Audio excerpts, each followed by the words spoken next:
የቋራ ቃል ኪዳን ጠንሳሹም አንጋሹም ዳግም ቴዎድሮስ አርበኛ ራስ ዘመነ ካሴ ነው ተባለ። ተጠናክሮ በቀጠለው የህልውና ዘመቻ ነበልባሎቹ የቀስተ ደመና ብርጌድ ፋኖች የሰሩትን ጀብድ ትሰሙታላችሁ። ዳግማዊ አሳምነው ጽጌ ሻለቃ ዝናቡ ልንገረው አማራ አንድ ሆነ ተነስ፣ አገዛዙ ከፖለቲካ አውድ እስከ ጦር ሜዳ ሽንፈትን ቀምሶ መፈርጠር ጀምሯል ብሏል። በወርቅ ቅብና በማር ተለውሰው ውስጣችን በመግባት ዳግም ብአዴኖችን ለመፍጠር የሚውተረተሩ ድኩማኖችን እያሳበደው የጀግናው ንግግር ይዘነዋል። አገር የገባችበት ቀውስ ቀጣዩን አገር አቀፍ ምርጫ ክፉኛ እንዳይጎዳው ያሰጋል ሲሉ መኢአድ፣ ኢሃፓ፣ እናት ፓርቲና አማራ ጊዮናዊ ንቅናቄ በወቅታዊ ጉዳይ ላይ በሰጡት መግለጫ አስታውቀዋል። እስከ መጨረሻው ድረስ አብራችሁ ስትቆዩ እነዚህንና ሌሎች ያልተሰሙ መረጃዎችን በዝርዝር እናስደምጣችኋለን። ሰላም ጤና ይስጥልን ክቡራትና ክቡራን በዓለም ዳርቻው ለምትገኙ ቻናላችን ቤተሰቦች ለሰዓቱ ያዘጋጀናቸው የተለያዩ መረጃዎች ወደ እናንተ የምናደርስበት ሰዓት ላይ እንገኛለን። የሚዲያችን ተደራሽነት እንዲበዛ ቪዲዮ ላይክ፣ ቻናሉ ሰብስክራይብ እና ሼር እንዲሁም ኮሜንት መስጫ ሳጥን ድል ለአማራ ፋኖ የሚል አስተያየት እያስቀመጣችሁ አብራችሁን ሆኖ እነሆ ወደ መረጃችን ገባን። አገር የገባችበት ቀውስ ቀጣዩን አገር አቀፍ ምርጫ ክፉኛ እንዳይጎዳው ያሰጋል ሲሉ መኢአድ፣ ኢሃፓ፣ እናት ፓርቲና አማራ ጊዮናዊ ንቅናቄ በወቅታዊ ጉዳይ ላይ በሰጡት መግለጫ አስታውቀዋል። በኢፌዴሪ ህገ መንግስት አንቀጽ 58 በተደነገገው መሰረት በ2018 ዓ.ም የሚካሄደውን ሰባተኛውን አገር አቀፍ ምርጫ ለማከናወን የአንድ ዓመት ጊዜ ብቻ የቀራት አገራችን በመንግስት በኩል እንዲሁም በአዋጅ ስልጣን በተሰጠው ብሔራዊ ምርጫ ቦርድ ስለ ምርጫውም ሆነ እየተደረጉ ስላሉ ዝግጅቶች እስካሁን ምንም የተባለ ነገር የለም።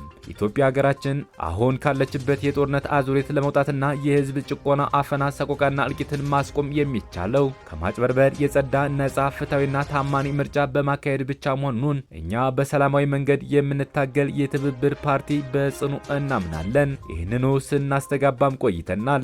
ነጻ፣ ፍትሐዊና ታማኒ ምርጫ በተፈጥሮ ሰላማዊ የመከወኛ ሜዳ የሚሻ በመሆኑ ከዚሁ ጋር በቀጥታም ይሁን በተዘዋዋሪ ግንኙነት ያላቸው ጉዳዮች ከዕለት ዕለት መሻሻል እያሳዩ ወደ ፍጹምነት መምጣት መቻል አለባቸው። አሁን ላይ የሚታዩ እውነቶች ግን ከዚህ በተቃራኒ ለመሆናቸው ነጋሪ አያሻም።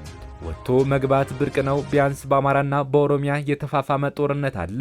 የትግራይ ክልል ከሞላ ጎደል የፌዴራል መንግስቱ የሚቆጣጠረው አይደለም። ሰው የመኖር ዋስትና በማጣቱና የኑሮ ጫናው ስላስመረረው ምርጫና መሰል ኩነቶችን በድምፁ የማይፈልገውን የሚያወርድበት የሚፈልገውን ደግሞ ወደ ስልጣን መንበር የሚያወጣበት በኢትዮጵያ ታሪክ በተደረጉ ምርጫዎች ሆኖ ባያውቅም መሆኑ ቀርቶ ቅንጦት አድርጎ እንዲመለከት እየተገደደ ነው። የፖለቲካ ፓርቲዎች እንደ ምርጫ ዋነኛ ተዋናያን እንዳለባቸው ከደጋፊዎቻቸው ጋር ተገናኝተው ውይይቶችን ለማድረግ ግብዓታዊ እርምጃዎች ወከቦችና ክልከላዎች ሊነሱ ይገባል። በፖለቲካ አመለካከታቸውና ማንነታቸው ምክንያት በየማጎሪያ ያሉ ልሂቃን ሊፈቱ ይገባል። ሚዲያው የአንድ ስርዓት አወዳሽነቱን አስወግዶ ወደ ፍትሐዊነት መምጣት አለበት። ገለልተኛ የሚባሉት ደግሞ የማስፈራሪያው ቀንበር ሊቀልላቸው ይገባል። የሰብአዊ መብት የሲቪክና ዲሞክራሲ ተቋማት የበለጠ ገለልተኛና ምህዳሩ ይበልጥ አሳታፊ ሊሆንላቸው ይገባል። ከት ያሉ የውጭ ታዛቢዎች ሂደቱን ከመነሻው እንዲከታተሉ መደላድል ሊፈጠር ይገባል።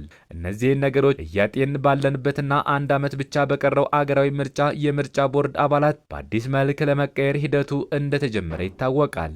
ነባሩ ቦርድ ከነግዙፍ ችግሮቹ ቢያንስ አንድ ምርጫ በማካሄድ ልምድ ያገኘ በመሆኑ ቀጣዩን ምርጫ እንዲያካሄድ እድል ሊሰጥ ይገባል። አዲስ የሚመጡ አመራሮች ካመጣጣቸው ጀምሮ በችግር እየተተበተቡ ምርጫን የሚያክል ትልቅና ውስብስብ አገራዊ ኩነት ኃላፊነት በወሰዱ በጥቂት ወራት ውስጥ መርተው እውን ለማድረግ ልምድ የሚጎድላቸው በአብዛኛው በስርዓቱ የበዛ እጅ አዙር ፍላጎት የመሾም እድላቸው ሰፊ በመሆኑ ስጋት ያጭራል። ስለሆነም አንደኛ ከቀደመ ልምድ እንደምንረዳው የምርጫ የጊዜ ሰሌዳ ሊጀመር ወራት ብቻ በቀሩት በአሁኑ ወቅት ለሰባተኛ ዙር አገር አቀፍ ምርጫ ምን አይነት ዝግጅት በምን ደረጃ እየተደረገ እንደሆነ አስፈጻሚው የኢትዮጵያ ብሔራዊ ምርጫ ቦርድና መንግስት ለህዝባችን ግልጽ የሆነ ማብራሪያ እንዲሰጡ እንጠይቃለን። ሁለተኛ ምርጫው የቀረው አንድ ዓመት ብቻ ከመሆኑ አንጻር ገዢው ፓርቲ ሰይፉን ወደ ሰገባው በመመለስ አገራችን ውስጥ የተፈጠሩ ቀውሶችን በአስቸኳይ እውነተኛና ሁሉን አካታች የሆነ ድርድር አድርጎ በመፍታት ሰላማዊ የውድድር ሜዳ ከወዲሁ እንዲፈጠር በጥብቅ እናሳስባለን። ሶስተኛ መንግስት ለምርጫው ስኬታማነት ጠቃሚ የሆኑ ሚዲያውን ፍትሐዊ በማድረግ ሲቪክ ተቋማት በነጻነት እንዲንቀሳቀሱ በማስቻል የአፈና ቀንበሩን በማንሳት ለዲሞክራሲ ተቋማት ገለልተኛና ነጻ መደላድል በመፍጠርና የጸጥታ ተቋማትን ከብልጽግና አገልጋይነት በመነጠል ታዛቢዎች ሂደቱን ከወዲሁ መከታተል የሚጀምሩበትን ሁኔታ በማመቻቸት ሚናውን እንዲወጣ እናሳስባለን። አራተኛ የምርጫ አስፈጻሚ የሆነው የምርጫ ቦርድ ኃላፊዎች ከነችግራቸው ያገኙትን ልምድ ለሰባተኛው ሀገር አቀፍ ምርጫ እንዲያውሉ ከመተካት ይልቅ ማጠናከር ላይ ብቻ እንዲሰራ ጥሪያችንን እናቀርባለን። ይህ ሊሆን የማይችልበትና የቦርድ አባላትን እንደ አዲስ መሾም የግድ ከሆነ የእጩዎች አቀራረብ በአዋጅ ቁጥር 1133/2011 አንቀጽ 5 መሰረት መፈጸሙ ሊረጋገጥ በንዑስ አንቀጽ 6 በተደነገገው መሰረት ከፖለቲካ ፓርቲዎች ተወካዮች ጋር ምክክር ሊደረግ እንደሚገባ ልናሳስብ እንወዳለን። አምስተኛ ለሰላማዊ ትግል ውጤታማነት ያግዝ ዘንድ መንግስት የፖለቲካ እስረኞችን እንዲፈታ እንጠይቃለን። ስድስተኛ መላው የኢትዮጵያ ሕዝብ ቀጣዩን ሀገር አቀፍ ምርጫ የሞት ሽረት አድርጎ በመያዝና ሀገር ከገባችበት ዘርፈ ብዙ ምስቅልቅል መውጫ አማራጭ እንደሆነ አምኖ መንግስት ወደ መስመር እንዲገባ ጫና በማሳደር እንደ ሕዝብ የበኩሉን እንዲወጣ ጥሪያችን እናስተላልፋለን። ሰባተኛ ፓርቲዎች በተናጠል የምናደርገው ትግል የህዝባችን ስቃይ ከማራዘም የዘለለ ፋይዳ እንደሌለው በመረዳት ጋራ እንድንታገል ጥሪያችን እናቀርባለን ሲሉ መኢአድ፣ ኢህአፓ፣ እናት ፓርቲና አማራ ጊዮናዊ ንቅናቄ በመግለጫቸው አሳውቀዋል። በሌላ መረጃ ተጠናክሮ በቀጠለው የህልውና ዘመቻ ነበልባሎቹ የቀስተ ደመና ብርጌድ ፋኖች ታሪክ ሰርተዋል። አይበገሬዎቹና የጦር መሐንዲሶቹ የበረኛው ቀስተ ደመና ብርጌድ ፋኖች በዛሬው ዕለት ግንቦት 3 2017 ዓ.ም ደብረ ኤልያስ ከተማ ዘልቀው በመግባት ከተማዋን በማሰብ ወደ ጠላት ሰፈር ጎራ በማለት አጥቦ አይለብሴ ሚሊሻና አድማ ብተናን ሆዳቸው የሰፋ ጭንቅላታቸው የጠበበ ህዝባቸውን እያስጨፈጨፉ ያሉ ሆዳም ባንዳ ካድሬዎች በብሬን በስናይፐር በክላሽና በአብራራው ጥይት ሲያናዝዙት አርፍደዋል። ሙትና ቁስለኛም አድርገውታል። በዚህ አስደናቂ ኦፕሬሽን ደብረ ኤልያስ ከተማ በአብዛኛው ክፍል የታሰሰ ሲሆን በየምሽጉና በየጓዳው የተገኙ ሚሊሻ አድማ ብተናና ካድሬዎች እንዳውሎ ንፋስ በሚፈጥን ቀስተ ደመናዎች በገንዘብና በሆዳምነት በዘረፉና በወንጀል የተሞላ ጭንቅላታቸውን በመበተን ወደማያልቀው በመሸኘት እንዲሁም ገምሻራው የአማራ ልጅ ፋኖ የበላይ ትንፋሽ ቀስተ ደመናዎች አራት ቀንደኛ ያገዛዙ ጭሌ ባንዳዎችን በመማረክ እየተገማሸሩ ይዘዋቸው ወጥተዋል። በዚህ አስደናቂ ጀብድ ህዝባችን እየተማረኩ ባንዳዎችን በየቀበሌው እያዞሩ በወኔና በጀግንነት መንፈስ ሆሆ እያለ የአማራ ባንዳ አለበት ዳ እያለ ደስታውን በጭፈራ ሲገልጽ ውሏል። ሁሉ ሲደረግ መከላከያ ተብየው ያገዛዙ ዙፋን ጠባቂውና ጨፍጫፊው ሰራዊት ከቦታው አልተንቀሳቀሰም። እንኳን ሊደርስላቸው በፍርሃት ተወጦ እንደ ፍልፈል በየምሽጉ ተሸጉጦ ነው ያረፈደ። በዚህም መከላከያ ሰራዊት ካድሬዎቹና ባንዳዎችን እንደማይጠብቃቸው የአህያ ባል ከጅብ እንደማያድን ትልቅ ማሳያ ሆኗል። እነዚህ አራቱ ባንዳዎች በካድሬነትና በመረጃነት እንዲሁም መንገድ መሪ በመሆን ጨፍጫፊው መንግስት ጋር እጅና ጓንት በመሆን በእቅድ እየተመሩ ህዝባቸውን ሲያስጨፈጨፉ እየነበሩ ናቸው።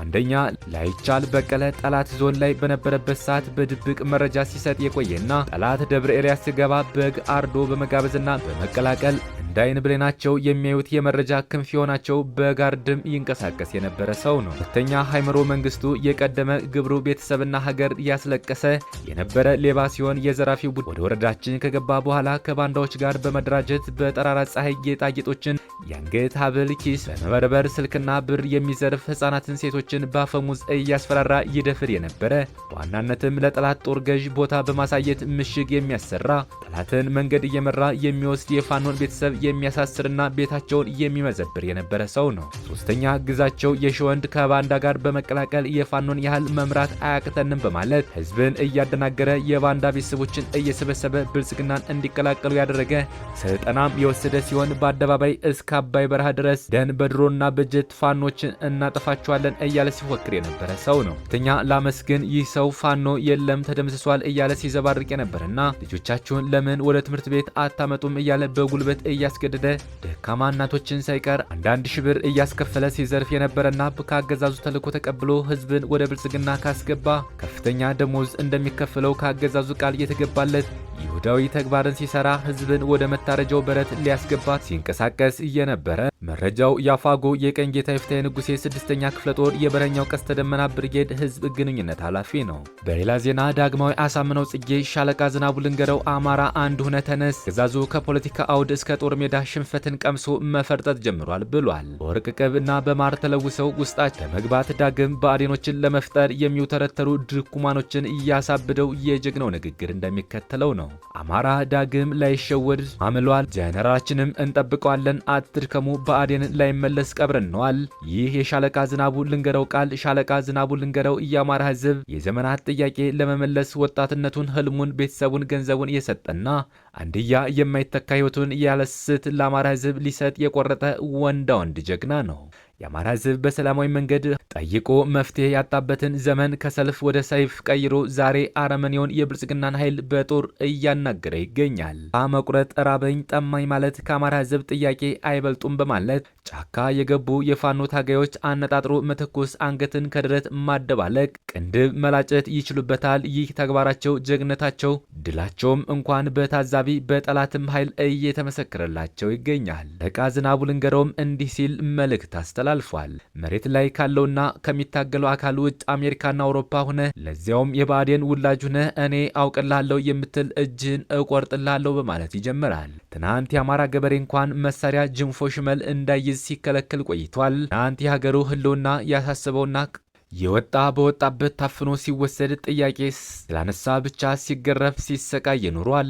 ያ ጨካኝ ስርዓት ተገረሰሰ ብሎ የአማራ ህዝብ በተስፋ ቢጠብቅም ነገሩ ተገላቢጦሽ ሆነና ብልጽግና ብሶ አማራ መሆን ብቻ እንደ ታዳኝ አውሬ እየታየ ይጨፈጨፍ ጀመር። አማራ ፋኖም ይህንን አገዛዝ እስከ ግሳንግሱ ለመገርሰስ በማሰብ ወደ ጫካ ወርዶ አይከፈል ዋጋ እየከፈለ የምስራቅ አፍሪካ ተገማች ኃይል መሆኑን እያስመሰከረ ይገኛል። እናም የትግሉ የመጨረሻው ምዕራፍ ላይ እንገኛለን። ግዛዙ ከስሩ ሊገረሰስ 11ኛው ሰዓት ደርሷልና ሁሉም የአማራ ህዝብ በጥንቃቄ እንዲያደርግና አስፈላጊውን እገዛ ለፋኖ እንዲያደርግ ጥሪ አቀርባለሁ ብሏል። በሌላ መረጃ የቋራ ቃል ኪዳን ጠንሳሹም አንጋሹም ዳግም ቴዎድሮስ አርበኛ ራስ ዘመነ ካሴ ነው ተባለ። የአንደበቱ አንድ ቃል ከሺህ የአንበሳ ግሳት ይበልጣል። በአንድ ቃል ሚሊዮኖችን ሰበሰበ፣ በአንድ ክላሽ ሚሊዮኖችን ያስታጥቀ፣ አብዮት ቀሰቀሰ። ከልጅነት እስከ እውቀት የወጣትነት ዕድሜውን ለአማራ ህዝብ አሳልፎ ሰጠ። ፍጹም ልበ ሙሉ ነው። ከሚናገረው የማይጎድልበት ነቢይ፣ የተናገረውን የሚፈጽም ታታሪ፣ ከዓላማው አንዳችም ዘንበል የማይል ምሰሶ የማይዘነጋ ነብር ከ14 ዓመታት በላይ ለአማራ ህዝብ ነጻነት በከፈለው መስዋዕትነት ነጋሪት ሳይጎስም እጅ ሳይነግር ሹማምንት ሳይሰይሙ እልፍኝ ሳያሰናዳ ጳጳሳት ሳይቀመጡ በህዝብ ተቀብቶ የነገሰ ንጉስ አርበኛ ዘመነ ካሴ ቴዎድሮስ ባለራዩ ህልሙን የፈጸመ የኢትዮጵያ አንድነት ወሰን አስከባሪ የቋራው ጀግና አማራው ምልክት መይሳው ካሳ ዳግም ዘመነ ቋራ ሲወለድ የጎጃም ሸዋ ወሎ ጎንደር አንድ ሆኖ ለድል አንድ ሆኖ ሊነግስ የቴድን መንፈሱን ሊወርስ ጀግነቱን ክብሩን ሊላበስ ያኔ ብቻውን ሲጮህ የተሳቀበት ደብድም የተቆጠረው አርበኛ ዘመነ ካሴ አማራን በቴዲ ዝናር አንድ አርጎ አጥብቆ አሰረው። የቋራ ወረዳ በሚሊዮን የሚቆጠር ህዝብ ከሁሉም የአማራ ክፍለ ሀገራት ተሰባስቦ የሚኖርበት በረሃማ አካባቢ ነው። በቴዎድሮስ የሚታወቀው የቋራ ህዝብ ጀግነቱ ከፊቱ ላይ ይነበባል። ሰዎችም በተገናኙ ጊዜ የበረሃውን ሀሩር ከውቁብ ሳይቆጥሩ እንግዳ በሆነባቸው ሰሞነኛ ክስተት በመደነቅ ሲያወሩ በኩራት ሲሆን ቀትር ላይ መቆማቸውን እያስተዋሉም ነበር። ለበታቸው በተደጋጋሚ የሚወጣው ስም ግን ከዳር እስከ ዳር በዝና የናኘ በመሆኑ እነሱም ከስሙ ጋር ጀግነት ተሰምቷቸው የማይሰለቸውን አርበኛ ዘመነ ካሴን ስም አብዝተው ይጠሩታል። ሴቶች፣ ወጣቶች፣ ሽማግሌዎች፣ አርሶ አደሮች፣ ነጋዴዎች፣ አሽከርካሪዎችና ኢንቨስተሮች ዘመነን ስናይ ቴዎድሮስንም በአካል ያየነው ያሰምቶናል ይላሉ። ብቻ አርበኛ ዘመነ ካሴ የቋራ ምድር መርገጡ በህዝብ ላይም ሌላ መነቃቃት ፈጥሯል። የፋኖች የትግል ግለት ተቀጣጠለ። በቀጠናው አዲስ የፋኖነት መንፈስ አዲስ አብዮት ተቀስቅሷል። አርበኛ ዘመነ ካሴ ወንድሞቹን አሰባስቦ የአማራ ፋኖ ብሔራዊ ኃይልን መቋቋሙ ይፋ ከተደረገ በኋላ ወትሮውኑ ተዋህዶ የሚኖረው ህዝብ አንድነቱ እንደገና ታደሰ። በቋራ የአማራ ብሔርተኝነት ከፍም አለ። ሰራዊቱ ወደ ጎጃም፣ ሸዋ፣ ወሎ የሚዘምትበትን ቀን በጉጉት መጠባበቅ ጀምሯል። አንድ ያለህ ሚሊዮኖችን ያስከተልከው ጽኑ ሰው ከትንሿ የጎጃም መንደር እስከ ሀገሪቱ ማዕዘናት በኢትዮጵያ ህዝብ ዘንድ የነገስከው ንጉስ ሆይ ያን ሁሉ መከራ ተሸክመህ በጨለማው ውስጥ ጭላንጭል ብርሃን ሁነህ ዛሬ ለተገለጸው ወጋገን ፋኖስ አንተነህና አለቃዬና መሬ አርበኛ ዘመነ ካሴ እንኳን ደስ አለ ለማለት እንወዳለን። ክቡራትና ክቡራን የቻናላችን ቤተሰቦች ለሰዓቱ ያዘጋጀናቸው መረጃዎች እነዚህን ይመስሉ ነበር። የመረጃ ሰዓታችን እስከነገናኝ ድረስ የዩቲዩብ ቻናላችን ሰብስክራይብ፣ ሼር እንደዚሁም ላይክ እያደርጋችሁ ጠብቁን። ቸር ያገናኘን። መልካም ቆይታ